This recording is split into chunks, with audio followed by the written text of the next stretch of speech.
Sometimes it's more advantageous to appear less intelligent than we are. It can help us build better relationships and advance our careers if we want to find the perfect partner for life. We shouldn't scare them away by appearing too intelligent. Instead, we should act dumb if we want to climb the career ladder. We should be fools, and if we want to live a happy, stress-free life, we should be complete morons. Undoubtedly, there's a difference between acting stupid and actually being stupid. You don't need to destroy your brain cells with chemicals to achieve ultimate stupidity. Usually it's enough to simply play dumb. Now let's examine why being a fool or being perceived as stupid is often better for success. Our journey through stupidity is divided into three main parts. Firstly, we discuss why being stupid can be beneficial for building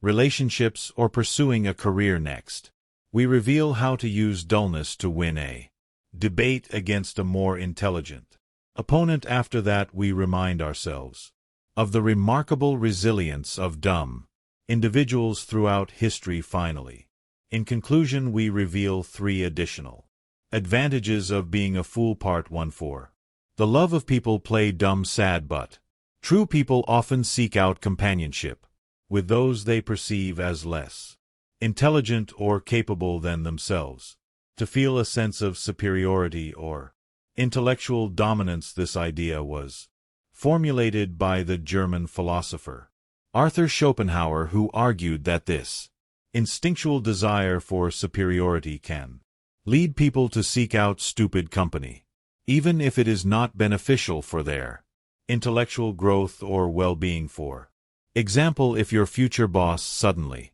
feels during a job interview that you are more intelligent than he is, there's a chance he may feel threatened by you, and you may not be hired. What does this observation mean for you? The smarter you are, the less likely you will be welcomed into the company of lesser intelligence. This means fewer invitations to parties and fewer chances of meeting someone important, whether it be the love of your life or a convenient person who could help you with your career on an inner level. Most people do not want to see a smartass around them, as they are afraid of being overshadowed by someone more intelligent. Schopenhauer understood this well. During his lifetime, he isolated himself due to his intelligence and superiority, which society labeled as arrogant and uneasy to be around. Schopenhauer's mother, a 19th-century German philosopher and writer, wrote to her son, "All of your good qualities become obscured by your super cleverness.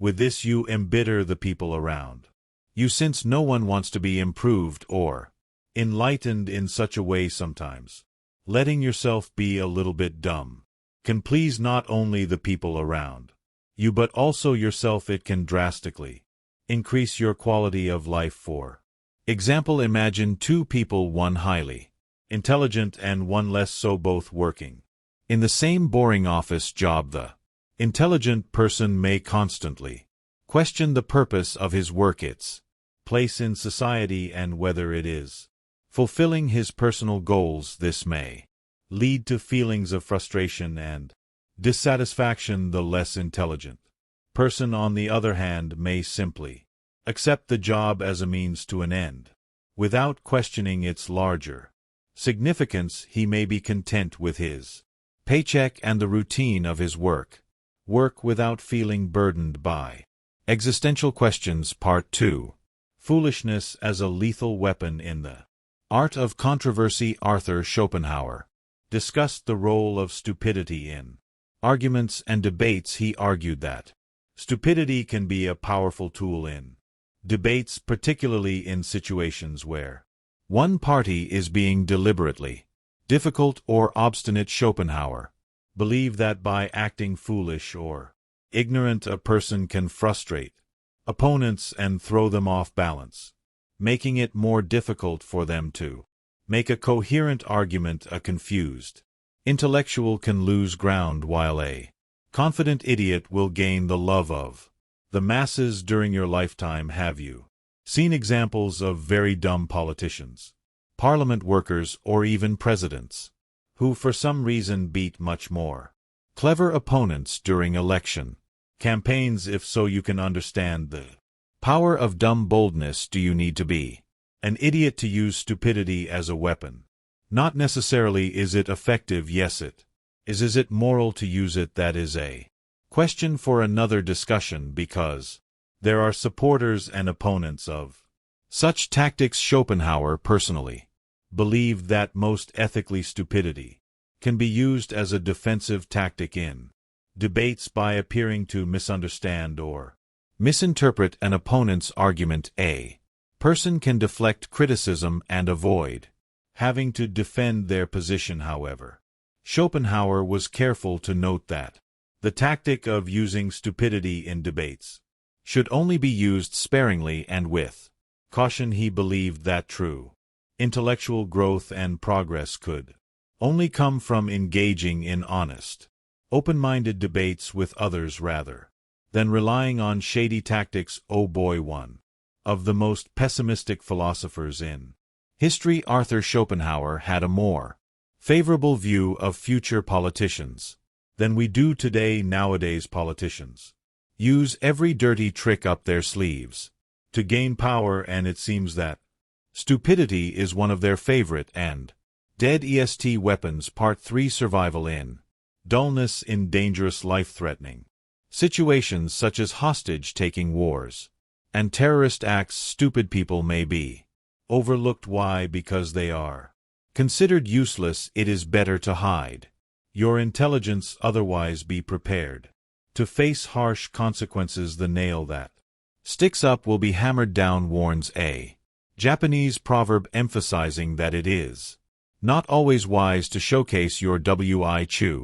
History is full of examples of suffering intellectuals during the Nazi regime in Germany. Thousands of scientists, writers, artists, and musicians were considered Unerman and were particularly targeted for persecution, torture, and murder. The Nazis were not interested in dull people or those who pretended to be dull. During the Cultural Revolution in China from 1966 to 1976, Mao Zedong and his followers targeted bourgeois elements, including intellectuals, teachers, and professionals.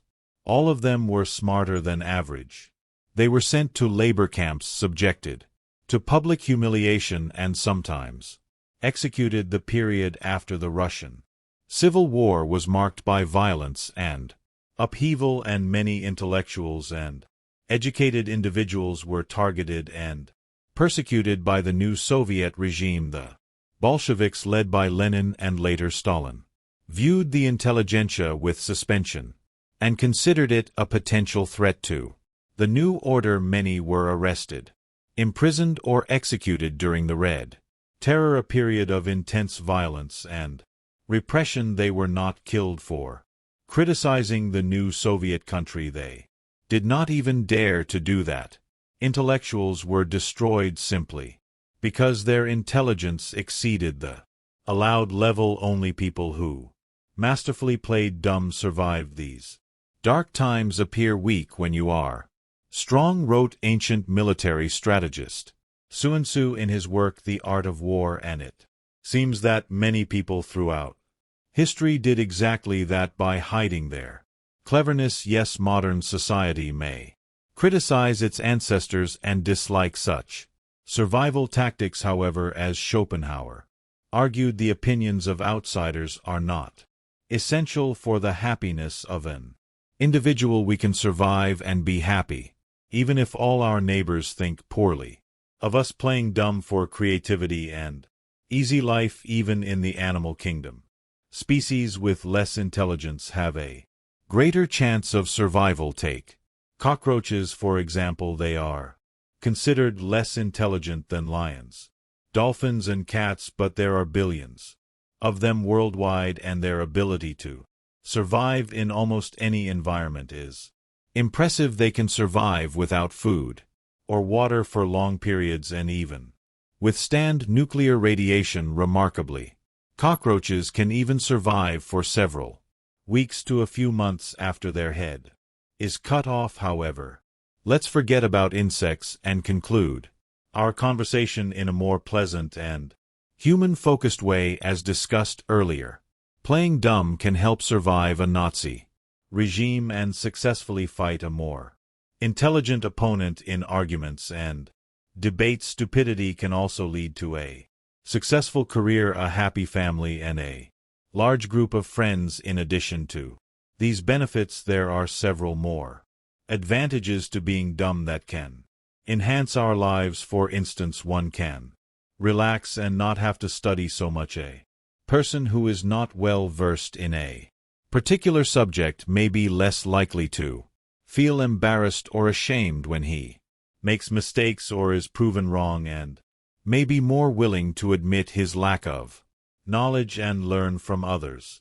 Overthinking can also be reduced. People who are overly analytical or critical may find it difficult to enjoy simple pleasures or experiences, while less intelligent or critical individuals could be more likely to enjoy the moment and appreciate life's simple pleasures. Finally, more creativity can arise. Someone who is not overly concerned with social status or material possessions may be freer to pursue creative or artistic endeavors that bring them joy, rather than feeling the need to constantly work or accumulate wealth. While intelligence has its advantages, it is important to remember that there are also advantages to being perceived as less intelligent or stupid. These benefits can help individuals survive, be happy, and appreciate life.